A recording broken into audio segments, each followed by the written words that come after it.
საქართველოს ყოფილი პრეზიდენტი მიხეილ სააკაშვილი 26 მაისს გამართული საპროტესტო აქციით ბოლომდე კმაყოფილი არ არის. აღნიშნულ საკითხს სააკაშვილმა სოციალურ ქსელში პოსტი მიუძღვნა.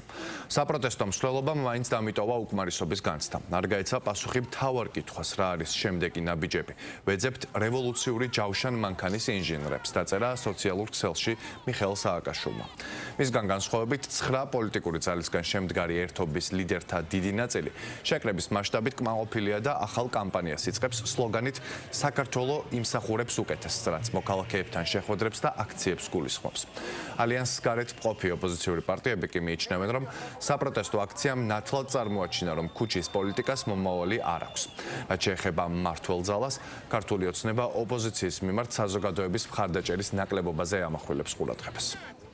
თავარი არის, რომ საპროტესტო აქციებს კონდეს შედეგი და რომ კონდეს შედეგი, აქციები უნდა იყოს უფრო ორგანიზებული, უფრო მასობრივი, არა მხოლოდ დედაქალაქში, არამედ რეგიონებში, რომ კონკრეტული შედეგი დაიდოს. პოლიტპატიმრების გათავისუფლება, ახალი თავისუფალი სამართლიანი არჩევნების ჩატარება რუსული რეჟიმის გარეშე. ეს არის თავარი, ამაზე საუბრობს მიხეილ სააკაშვილი და ამას სჭირდება კი ისეთი კონსტრუქციის შეკვრა დემოკრატიულ ოპოზიციაში, რომელიც უზრუნველყოფს ესეთი ტიპის აქციებს და შედეგს. ნიშას გადასაწყვეტია, როგორ გამოხატავს თავის აზრს და კმაყოფილი იქნება თუ არ იქნება რაღაც პროცესი, მას შეუძლია იოპერიროს საკუთარი პარტიის მეშვეობით, რომელიც ალიანსის წევრია. მე ამაში პრობლემა არ ვიცი, მე არა ვარ ჯავშან მანქანის ინჟინერი, ამიტომ ვერ გიპასუხებ. ძალადობისკენ თუ უნდა უბიძგოს სამხალხს, ეს ბევრჯერ გააკეთა უკვე და რით დამთავრდა, ყველამ ძალიან კარგად იცის.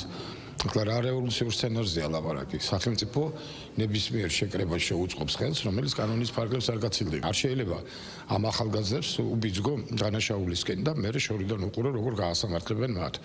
ყოველთვის ამას ვამბობთ, რომ და მეტი პასუხისგებლობა გქონდეს ამ ახალს, მაგრამ ახლა არ ამგონია მას საერთოდ რამე პასუხისგებლობა გქონდეს. მიტინგზე გამოვიდა გვარამია და თქვა, რომ არჩევნებისთვის უნდა მოვემზადოთ.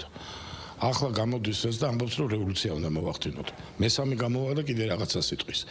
ეს არის აბსოლუტურად დეზორგანიზებული მასა, რომელიც ვერც რევოლუციას მოახდენს და ვერც არჩევნებს ვერ მოიგებს.